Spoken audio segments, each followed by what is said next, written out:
Halo anak-anak yang terkasih di dalam Tuhan, apa kabar kalian hari ini? Harapan Ibu, kalian tetap sehat, semangat untuk belajar. Hari ini bertemu lagi dengan saya, Ibu Susana, dalam pembelajaran agama Katolik kelas 5 semester 2. Materi kita pada hari ini ialah Roh Kudus menguatkan hati para rasul. Adapun tujuan pembelajaran kita pada hari ini, Ibu harapkan kalian mampu mengungkapkan kepercayaan pada Roh Kudus yang menguatkan hati para rasul. Yang kedua, kalian mampu menunjukkan sikap tanggung jawab dalam berinteraksi dengan orang lain. Dan yang ketiga, kalian mampu menceritakan secara ringkas kisah para rasul, yaitu bab 2 ayat 1 sampai 15, dilanjutkan ayat 22 sampai 24, dan ayat 32 sampai 33. Dan kalian juga mampu membuat pernyataan saling sikap Yesus bagi dirimu. Untuk itu, sebelum kita memulai pelajaran, mari kita berdoa mengawali pembelajaran kita, agar pembelajaran kita pada hari ini berjalan dengan lancar. Anak-anak, sebelumnya marilah kita berdoa. Marilah berdoa. Dalam nama Bapa dan Putra dan Roh Kudus. Amin. Allah Bapa yang Maha Kuasa, Putramu wafat, para muridnya kehilangan pegangan hidup. Sebagian dari mereka pun kembali ke kampung halaman masing-masing. Ketika mengetahui Yesus bangkit, mereka pun kembali berkumpul di Yerusalem. Walaupun mereka masih merasa takut, hingga datanglah Roh Kudus utusan Allah Bapa yang menguatkan hati para rasul. Bapa, kadang kami pun merasa takut untuk mengakui iman kami.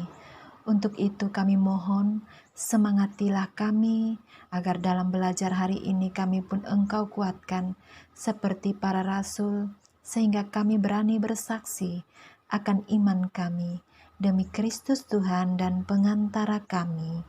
Amin. Dalam nama Bapa dan Putra dan Roh Kudus. Amin. Anak-anakku, mari sekarang kita membaca dan mengamati dari bacaan kitab suci yang pertama, yaitu dari Injil Lukas bab 24 ayat 13 sampai 14. Pada hari itu juga, dua orang dari murid-murid Yesus pergi ke sebuah kampung yang bernama Emmaus, yang terletak kira-kira 7 mil jauhnya dari Yerusalem. Dan mereka bercakap-cakap tentang segala sesuatu yang telah terjadi. Bacaan kitab suci yang kedua, Injil Lukas bab 24 ayat 44 sampai 53. Ia berkata kepada mereka, "Inilah perkataanku yang telah kukatakan kepadamu ketika aku masih bersama-sama dengan kamu, yakni bahwa harus digenapi semua yang ada tertulis tentang aku dalam kitab Taurat Musa dan kitab nabi-nabi dan kitab Mazmur." Lalu ia membuka pikiran mereka sehingga mereka mengerti kitab suci. Katanya kepada mereka, "Ada tertulis demikian, Mesias harus menderita dan bangkit dari antara orang mati pada hari yang ketiga. Dan lagi, dalam namanya, berita tentang pertobatan dan pengampunan dosa harus disampaikan kepada segala bangsa, mulai dari Yerusalem. Kamu adalah saksi dari semua ini, dan aku akan mengirim kepadamu apa yang dijanjikan Bapakku. Tapi kamu harus tinggal di dalam kota ini sampai kamu diperlengkapi dengan kuasa dari tempat tinggi." Lalu Yesus membawa mereka ke kota sampai dekat Betania. Di situ ia mengangkat tangannya dan memberkati mereka.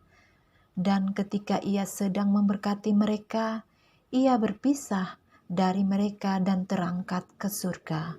Mereka bersujud menyembah kepadanya. Lalu mereka pulang ke Yerusalem. Mereka senantiasa berada di bait Allah dan memuliakan Allah.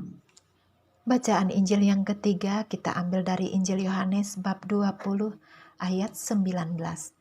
Ketika hari sudah malam, pada hari pertama minggu itu, berkumpullah murid-murid Yesus di suatu tempat dengan pintu-pintu terkunci, karena mereka takut kepada orang-orang Yahudi.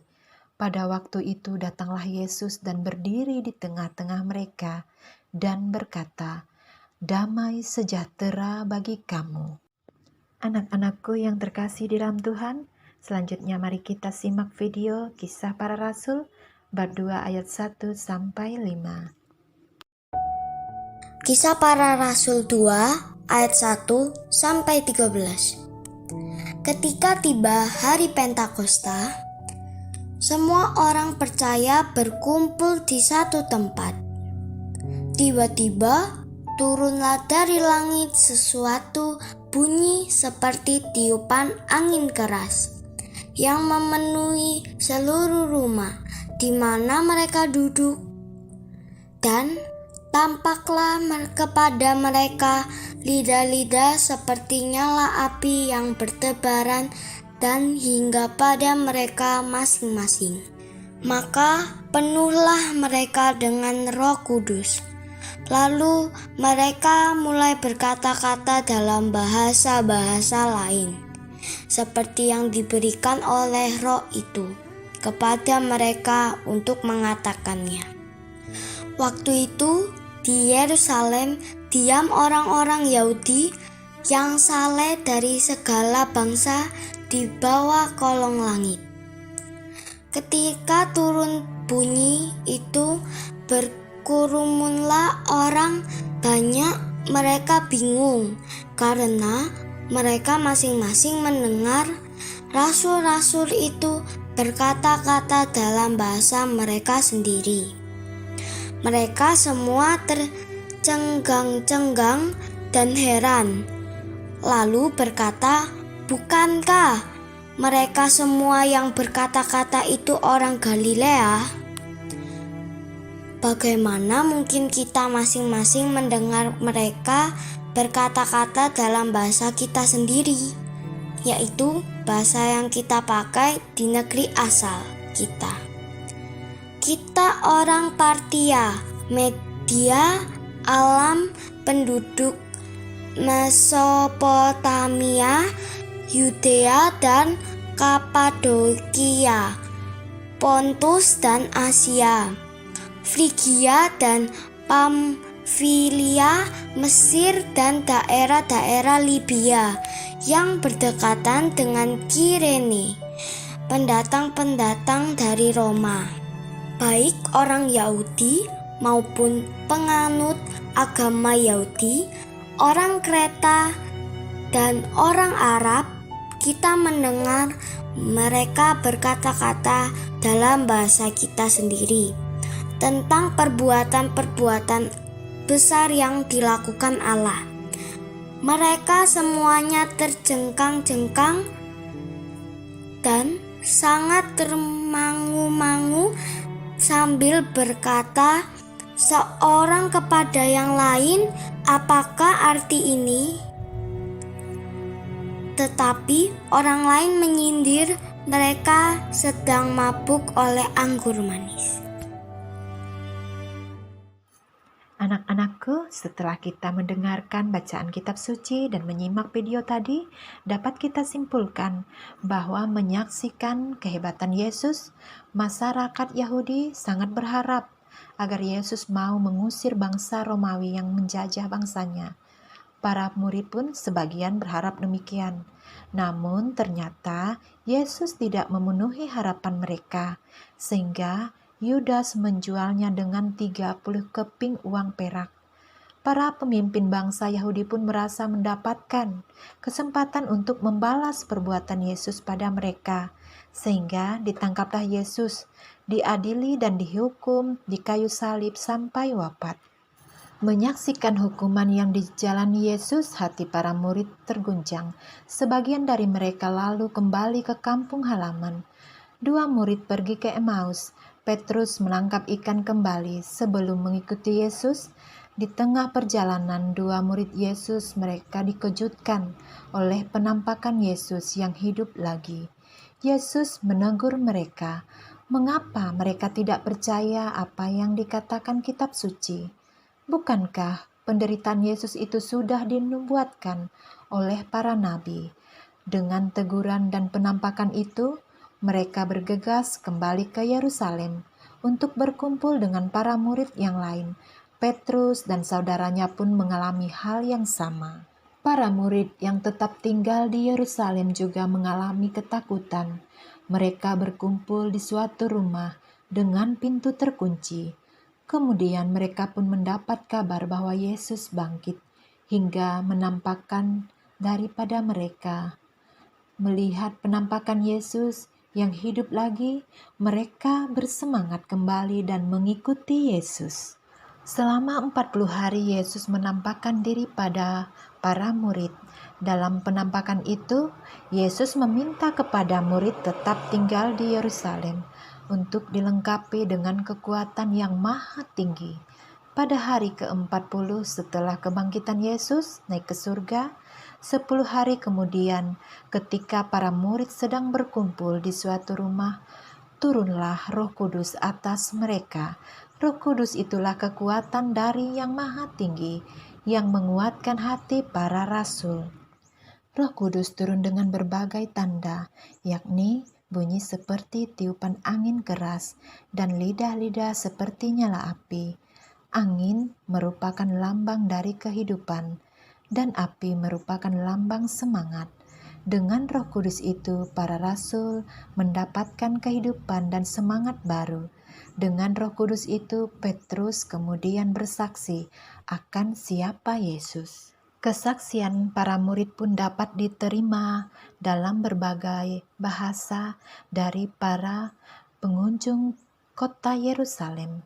Kehadiran Roh Kudus mempersatukan semua bangsa. Inilah salah satu tanda kehadiran kerajaan Allah yang diwartakan Yesus. Anak-anakku yang terkasih di dalam Tuhan, sebagai refleksi kita hari ini, mari kita mengkoreksi dalam hati kita. Yang pertama, apakah saya pernah mengalami rasa takut seperti para rasul? Yang kedua, apakah saya pernah merasa tidak bersemangat dalam belajar? Yang ketiga, mengapa kita takut dan tidak bersemangat? Yang keempat, dengan mempelajari kisah turunnya Roh Kudus, apakah yang perlu kita lakukan? Yang kelima, beranikah kita memberi kesaksian akan Yesus yang bangkit? Silakan anak-anak merefleksikan dalam kehidupan anak-anak sehari-hari. Anak-anakku yang terkasih, di akhir pembelajaran hari ini, Ibu akan memberikan tugas di rumah, mohon dikerjakan dengan sebaik mungkin. Anak-anakku yang terkasih, materi kita hari ini sudah selesai. Mari kita menghadirkan Roh Kudus dalam hati kita dengan mendengarkan lagu Datanglah Hai Roh Kudus. Mari kita mendengarkan lagu ini. Datanglah Roh Maha Kudus, masuki hati umatmu, sirami jiwa yang layu dengan embut kurniamu.